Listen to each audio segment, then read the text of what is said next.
Okay, good morning class. तो अब हमारा प्रैक्टिकल पार्ट शुरू हो रहा है गुडविल का। इस वीडियो में हम पढ़ने वाले हैं कि गुडविल की वैल्यूएशन कैसे होती है, means methods of valuation of goodwill. ठीक है, एक एक करके हम सारी समझेंगे कौन कौन से हैं और फिर उसके एक एक करके क्वेश्चन सॉल्व करेंगे। Again I am saying that this is important part of this topic, this chapter, so concentrate and try to understand. Okay, so these are the methods of valuation of goodwill. Methods of valuation of goodwill जो हमको पढ़नी है. So there are basically 3 method हैं, उसमें फिर दो part है. Number first is average profit method. इसके अंदर simple average profit method and second one is weighted average profit method. ठीक है, फिर नेक्स्ट है सुपर प्रॉफिट मेथड. इसका कोई पार्ट नहीं है, ये सिंगल है. Then capitalisation method. Again in capitalisation method इसके अंदर 2 हैं, capitalisation of average profit method और capitalisation of super profit method. अब हम इनको एक एक करके सॉल्व करेंगे. तो पहले हम बात करते हैं एवरेज प्रॉफिट मेथड की. ओके, बहुत सिंपल है. ये बन जाएगी तो ये बन जाएगी और ये दोनों बन गए तो फिर ये दोनों भी आसानी से बन जाएंगे. ठीक है, they are connected to each other. इस केस के लिए तो थोड़ा सा ध्यान देंगे, सीक्वेंस से पढ़ेंगे तो जल्दी समझ में आ जाएगा. ठीक है, तो हैव अ लुक. हम बात करते हैं पहले वाली की, एवरेज प्रॉफिट मेथड.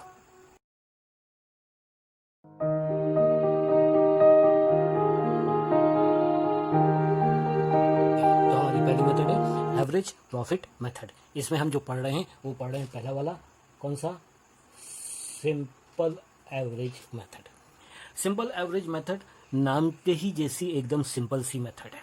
ठीक है, बहुत ज़्यादा यूज़ होती है और ये आपके एग्जाम में भी अक्सर पूछी जाती है. ठीक है, तो नाम से ही समझ में आ रहा है simple average profit method.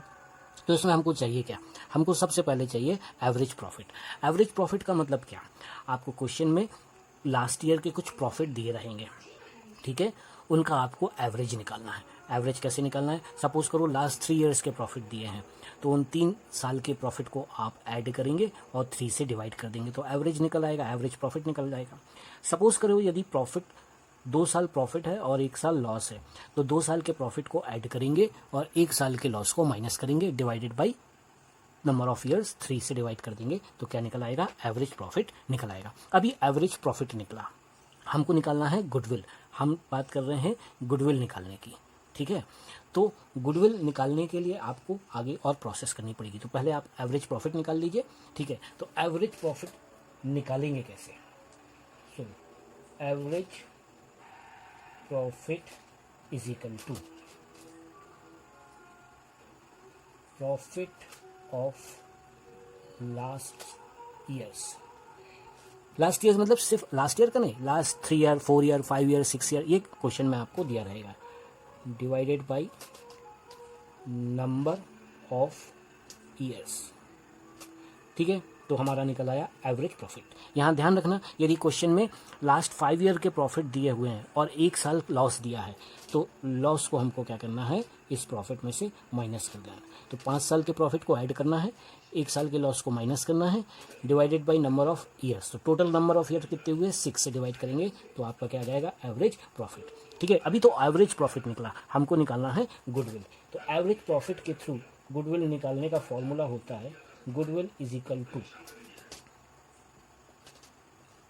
Average profit multiply by purchase year. ये जो भी आएगा एवरेज प्रॉफिट, उसमें परचेज ईयर का मल्टीप्लाई कर देंगे, so that will be the goodwill of the firm. एक बात बहुत अच्छे से सुन लीजिए, आप कोई भी मेथड अप्लाई कर रहे हो, आप निकाल रहे हैं गुडविल, तो ये जो गुडविल निकली है, किसकी गुडविल निकली है, ये निकली है गुडविल ऑफ द फर्म.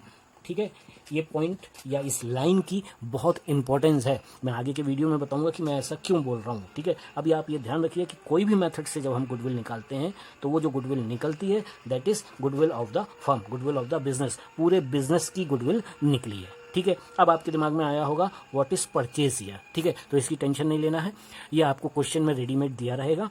ठीक है, एवरेज प्रॉफिट बस निकालना और उस नंबर से क्या कर देना, मल्टीप्लाई कर देना. होता क्या है, तो ये देखिए. So this is purchase year. Purchase year means the number of year for which the firm is likely to earn some amount of profit. मतलब नंबर ऑफ ईयर वो है जिसमें firm likely to earn some amount of profit, जितना firm earn कर सकती है या करेगी। कब? जब उसकी क्या हो गई, ओनरशिप चेंज हो गई, जब उसका क्या हो गया, मालिक चेंज हो गया। और उस मालिक के चेंज होने की वजह से, तो ठीक है, पास्ट में जो मालिक थे उनके काम की वजह से प्रॉफिट हुआ है, ठीक है।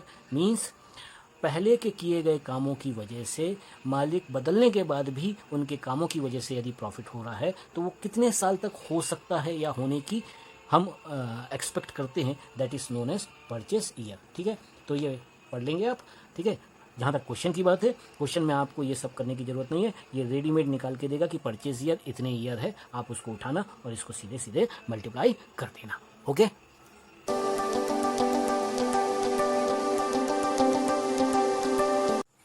क्वेश्चन आपने स्क्रीन पर देख लिया है, ठीक है। मैं रिपीट करता हूँ। क्वेश्चन बोल रहा है कि एवरेज, सिंपल एवरेज मेथड से आपको गुडविल कैलकुलेट करनी है।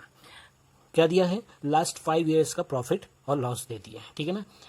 17-18 में 8 लाख, फिर 15 लाख, फिर 18 लाख, 14-15 में देखिए 4 लाख का लॉस दिया है, और उसके बाद 13-14 में 13 लाख का। क्या निकालना है? Value of goodwill on the basis of 3 year purchase.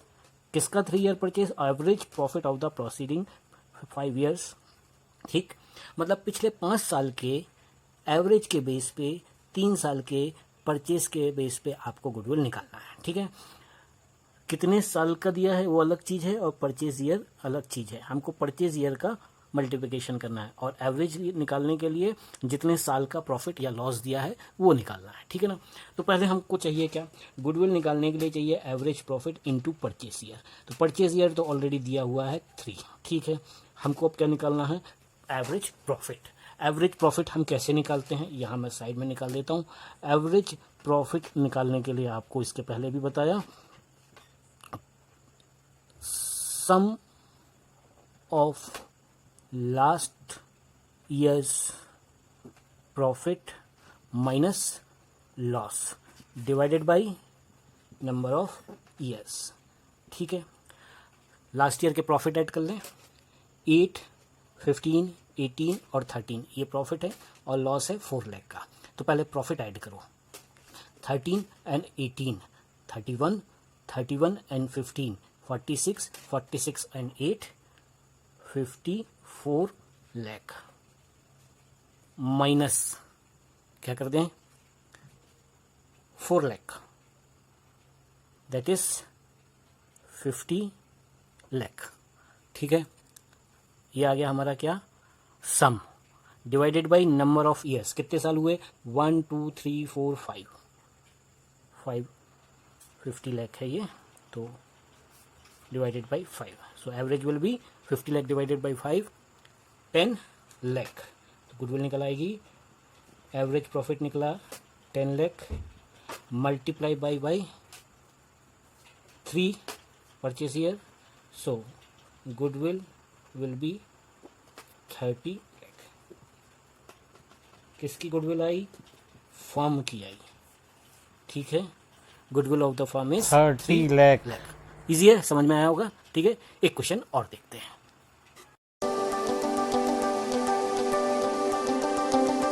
Question आपने देखा, अब इस क्वेश्चन को समझो। क्या करना है?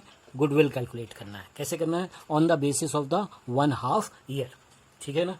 1.5 ईयर मतलब 1.5 year, on the average of last 3 years. Last 3 years के एवरेज पे हमको परचेज ईयर 1.5 ईयर के हिसाब से निकालना है। दिया होगा 3 ईयर का प्रॉफिट, चेक करते हैं, ठीक है। क्वेश्चन थोड़ा सा लैंग्वेज में आपको घुमाएगा, थोड़ा सा आपकी मेंटल एक्सरसाइज कराने वाला है। Question is saying that first year profit is 1 lakh. Second year का प्रॉफिट उसने नहीं बताया, उसने बोला twice of the first year, बोला जितना पहले साल प्रॉफिट हुआ था उसका डबल हुआ है, ठीक है। तो फर्स्ट ईयर का प्रॉफिट कितना था? 1 लाख, इसका डबल करोगे तो कितना हो जाएगा? सेकेंड ईयर का प्रॉफिट 2 लाख। फिर थर्ड ईयर का प्रॉफिट फिर से नहीं दिया, अभी फिर से उसने एक लाइन बोली 1.5 ऑफ द सेकेंड ईयर। तो सेकेंड ईयर का प्रॉफिट कितना है? 2 लाख मल्टीप्लाई बाय 1.5, 1.5। इसको सॉल्व करेंगे तो 2 इंटू 1.5 दैट मीन्स 3 लाख। ठीक, 3 साल के प्रॉफिट मिल गए। अब हमको निकालना है गुडविल। गुडविल निकालने का फॉर्मूला सिंपल एवरेज मेथड से होता है, average profit into purchase year. ठीक है भाई, ओके। एवरेज प्रॉफिट कैसे निकालते हैं? लास्ट ईयर के प्रॉफिट को ऐड कर दो और नंबर ऑफ ईयर से डिवाइड कर दो। तो लास्ट 3 ईयर के प्रॉफिट कितने हैं? 3 लाख, 2 लाख, 1 लाख। तो ये टोटल हो गया 6 lakh divided by number of years 1 2 3। Average will be 2 lakh. Average आ गया हमारा 2 lakh multiply by purchase year. Purchase year question बोल रहा है 1.5 ईयर, तो 1.5 ईयर मतलब 1.5। इसको हम सॉल्व करेंगे तो ये आ जाएगा 3 लाख। ठीक है, ये क्या आ गई? Goodwill of the firm. क्या आ गई? Goodwill of the firm. ठीक, एकदम इजी है। इसको अपन सॉल्व करेंगे और फिर नेक्स्ट वीडियो का वेट करेंगे जिसमें हम नेक्स्ट मेथड डिस्कस करेंगे। तो होपफुली समझ में आया होगा। सॉल्व करिए, और कोई भी डाउट हो तो आपके पास नंबर है, आप मुझे मैसेज कर सकते हैं। ठीक है, तब तक के लिए thank you student and bye student.